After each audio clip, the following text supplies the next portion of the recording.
Welcome to Candid Conversations with Dr. Mayfield. This episode is sponsored by Mayfield Counseling Centers, helping you find clarity, hope, and purpose. Call us at 719-452-4803. Here's your host, Trevor Sherry.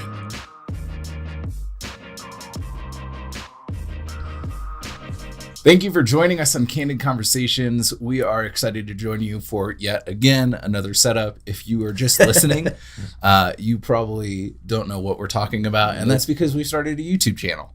Yep, and so this is our third configuration. Yep, and I like this one better. I think we're going to stick with this. Not as distracting. Yeah, and today we want to talk to you about something that we've touched on here and there throughout different episodes. But we really want to hit on it today, talking about how to have difficult conversations with our kids. And we want to talk about at what point is it appropriate to talk to a kid about certain things like death or suicide or sex or a plethora of other things. What are your initial thoughts on this? Well, I think I was going to ask you the question, what do you mean by difficult conversations? But you kind of answered that already of, these things that the world throws at us. And I know it's everybody's desire to protect our kids, right? Yeah. But there's that fine line of protecting our kids and totally shielding our kids from anything hard. We've talked about this quite a bit, in the past with, do we have helicopter parents? Do we have snowplow parents, or lawnmower parents, or however you want to look at it, where they're pushing every hard thing aside. But what does it mean to entrust our kids with difficult conversations, and when is it appropriate? And I don't know if we're going to give people solid answers today in the sense that every kid's going to be different, but from a development standpoint, we can talk a little bit about, when is it appropriate to have some of these conversations based on their growth. Yeah. Right. But it's interesting because I have a daughter who's 10 years old, and we've had some more difficult conversations just because of the line of work that I'm in and some of the things that she hears and sees when she's out, and about when I'm speaking, or when she's hearing seeing videos from our Who Can Relate curriculum or that kind of stuff. And so it's a good question. I think it scares a lot of parents. Oh, absolutely. I can only imagine as my wife and I are discussing starting our family, you start thinking about things like when they're a baby, and then you start feeling the weight of, I'm going to be responsible for this human being and keeping them alive and helping them to become a functional adult. Yep. That's super intimidating. And I understand the hesitancy. I don't really want to talk to little kids about sex or porn or there's just so much death or and yet the counselor part of me says that it's necessary. And absolutely. My wife and I have even talked about how she's a high school teacher, and a lot of her students say, I wish that I could learn about taxes and mortgage and how to pay rent and stuff like that in school. And our thought is that's really the role of the parent to teach those things. Right. And I think we've started to hand over more to schools to teach things because we don't want to as parents, like sex education. Which we go check out our podcast on Let's Talk About Sex. Yeah, which David was excellent with David. And so I think it's easier now to pass the bill to another person. Mm-hmm. So maybe we take a brief moment to talk about why it's important that parents are the ones to not pass the bill. It goes back to conversations that we've had in other podcasts, but that I talk about all the time, of the importance of our parents seeing their kids, right? So that the whole idea of attachment theory is being seen, having safety, being soothed, which provides security. And it's amazing what happens when you have these face-to-face, eye-to-eye conversations, right? One of our counselors, our psychologist, talks about the fact that there's a part of the brain that gets triggered or lit up when you're having these face-to-face, eye-to-eye conversations versus over text or over the phone. And it's that facial recognition that jumpstarts the emotional part of the brain and all that kind of stuff. But my question to parents is, wouldn't you want to look into your kids' eyes and kind of see how they take it or how they respond from an emotional and physiological standpoint when you're having these hard conversations versus, why don't you go to school and let them talk to you about suicide or sex or drugs? No, I want to be able to look into my kids' eyes and go, hey, this is a tough conversation. Yeah. But this is a serious conversation. And, as you get older, here's some things that you're going to face. But think about our society nowadays. I mean, you turn on the news and, what's the latest thing now with this, Catholic kid and, the Native American in front of Lincoln, Lincoln Memorial and based on a picture, society made a snap decision. And then if you watch the whole video, you see actually what happened. And it wasn't what, and so it's like our kids, if we're left to their own devices and with what our society is presenting them, like, will they arrive at some of these conclusions on their own? I don't think so. Well, and some things that I've heard recently that are really scary are a lot of individual teens who are self-harming started when they were 8 or so. A lot of pornography addiction begins when you're 8 or 9.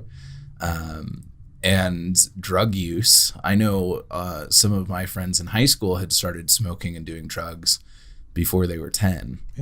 And I think a lot of these conversations and some of the intimidation is we don't think it's appropriate for an 8-year-old.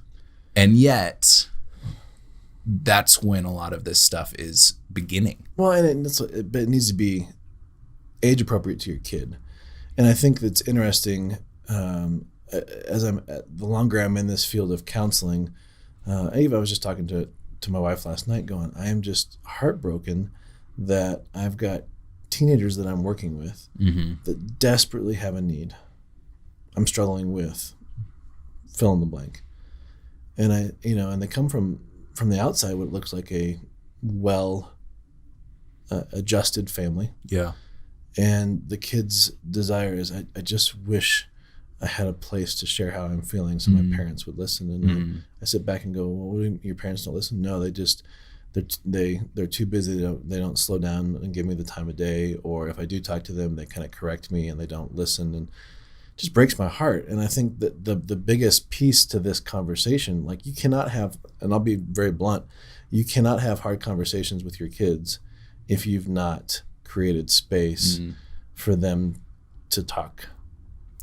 For you to be a safe place for them to vent or to be a place for them to explore ideas around certain things that maybe you have an opinion about, but they don't yet. And one of the biggest disservices we can do to our kids is to formulate an opinion of what they're thinking and what they believe and not give them a voice.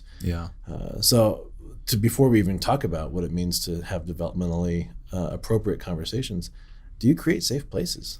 Like the other day, I've kind of been in a funk these last couple of days. I'll admit that. And my youngest is very verbal, and I've realized I've not been mean, but I've dismissed some of the things that she's said or wanted to do. And so I was determined the other day just to go, okay, you know what? She's 5 years old.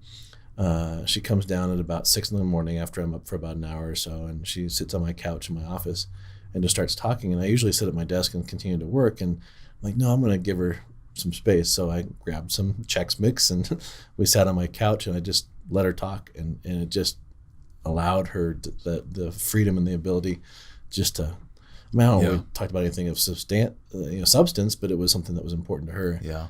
And that's setting the stage when she hits 7 or 8 and we have a hard, tough conversation about whatever.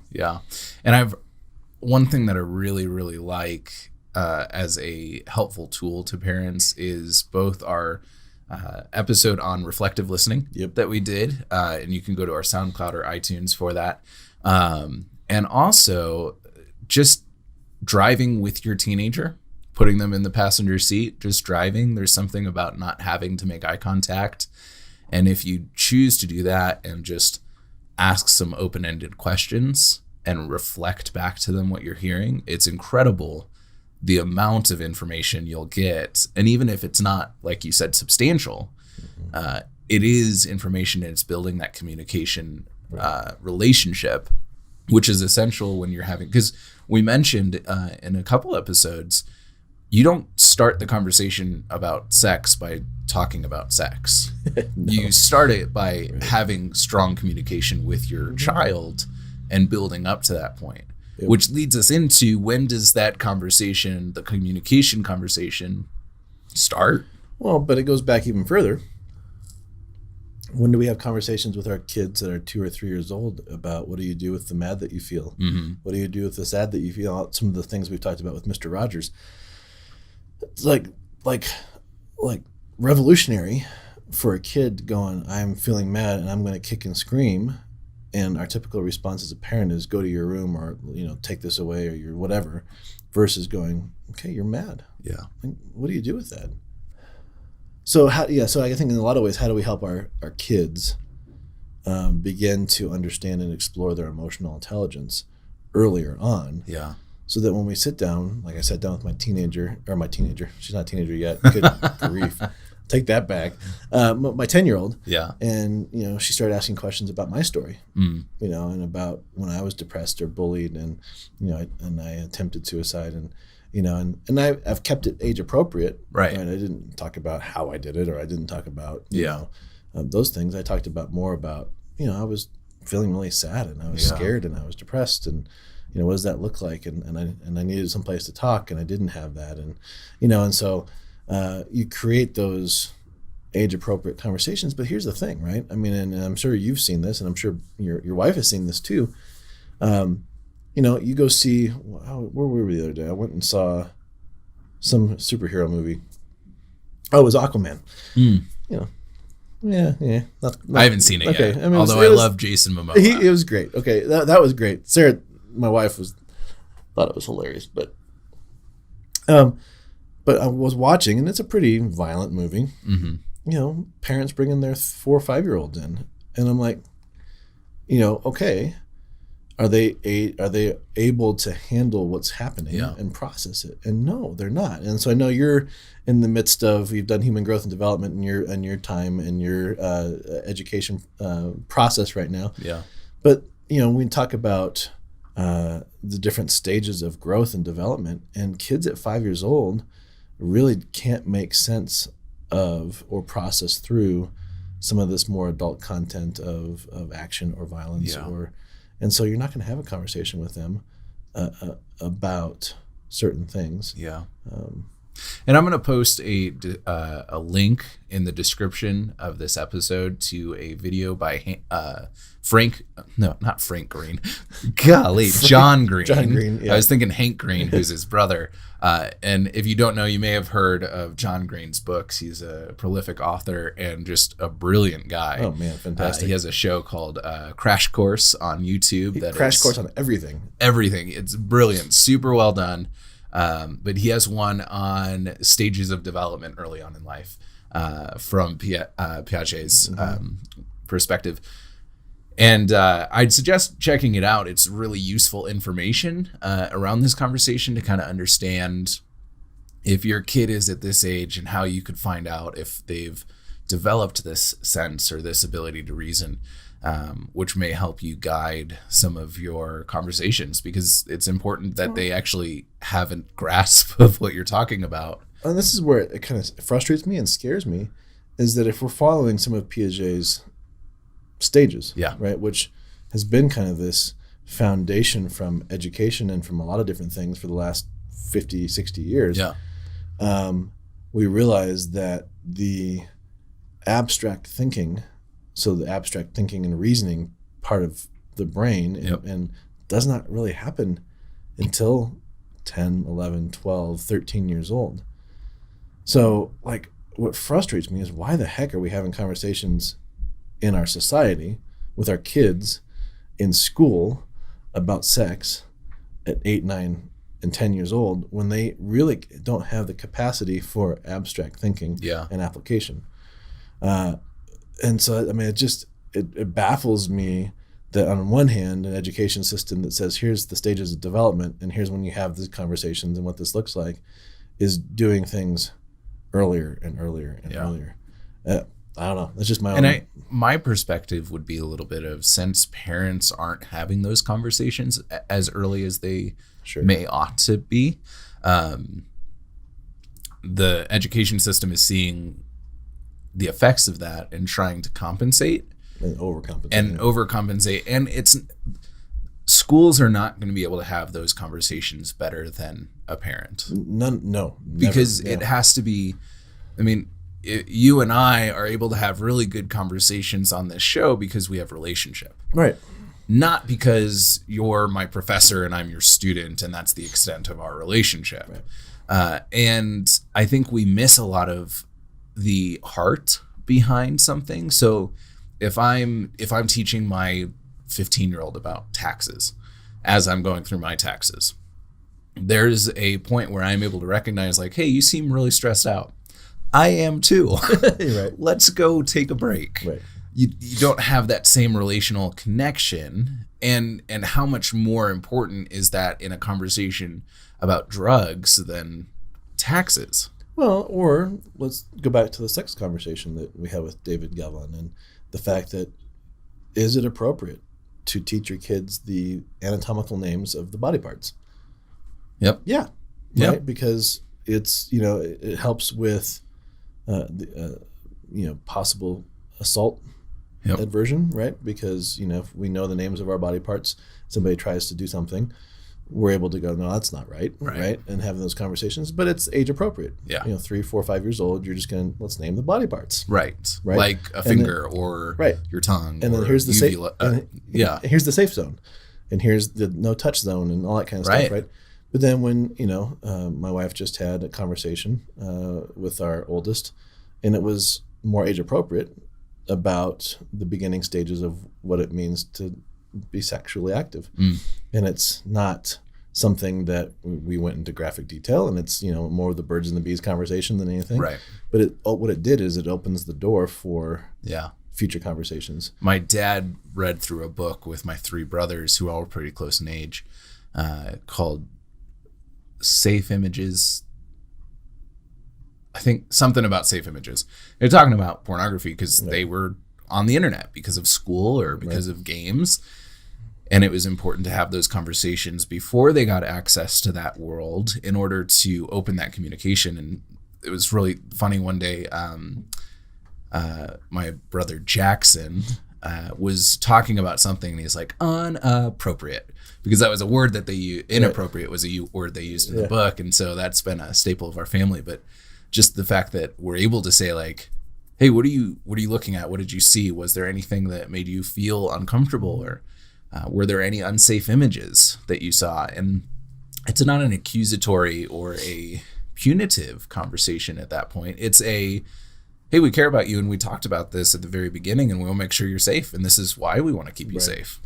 And that's the big thing I think that you hit on. And so, I know we're kind of talking theoretically because each family is going to be different, but it's really important that if we want to have relationship with our kids that's healthy from, throughout their lives and then into adulthood, how do we create non-judgmental zones for them to come express themselves? Yeah. Because I cannot tell you how many times, and I've already said this in this podcast, where I work with teenagers and they have no safe place to go to, even on the outside that they have a, somewhat normal, whatever that looks like, family.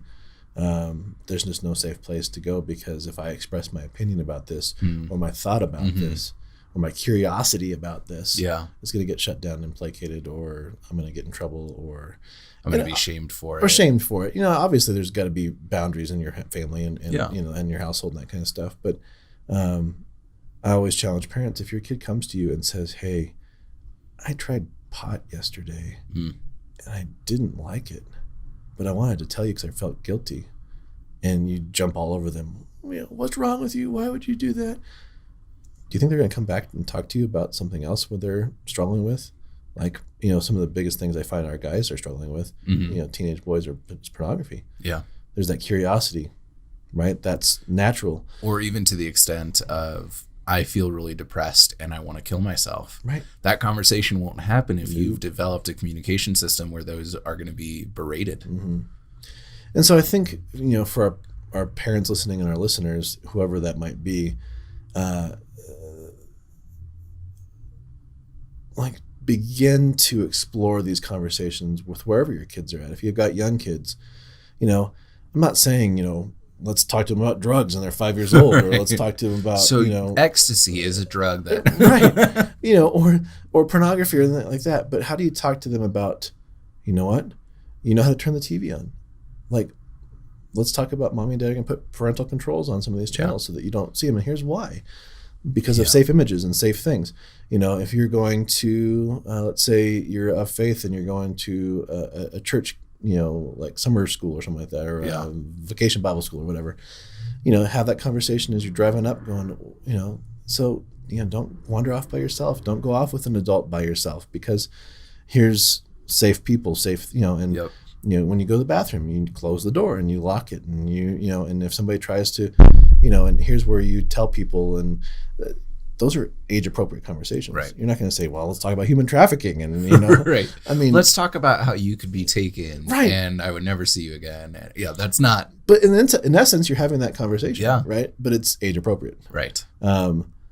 So I think this is where parents can get, if you have, and I think too, if we can create some links, there's some great books that we use here about safe touch and body parts and those kinds of things.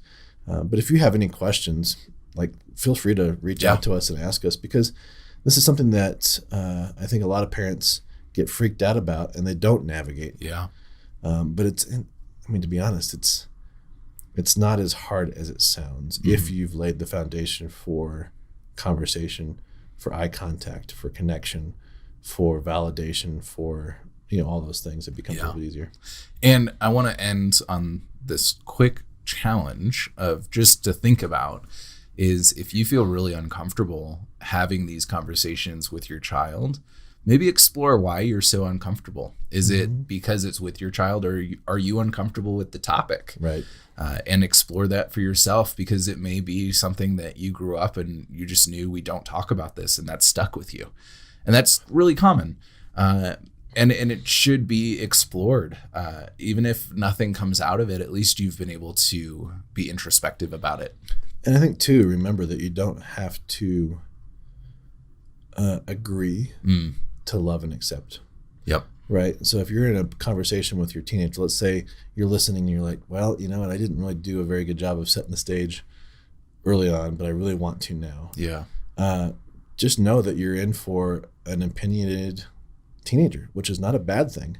You want your kids to have an opinion. Yeah. But it might not be yours. Yeah. And so how do you love them, accept them for being your child, even if you might not agree at that moment? And that's a tough place to navigate. Yeah. But think about the long-term effects of shame, judgment, condemnation, versus going, okay, I feel really uncomfortable right now because I don't agree with whatever you're saying, but you're my son and I love you. Yeah. And I got to figure that out myself. Yeah. Thank you for joining us. We'll see you next week.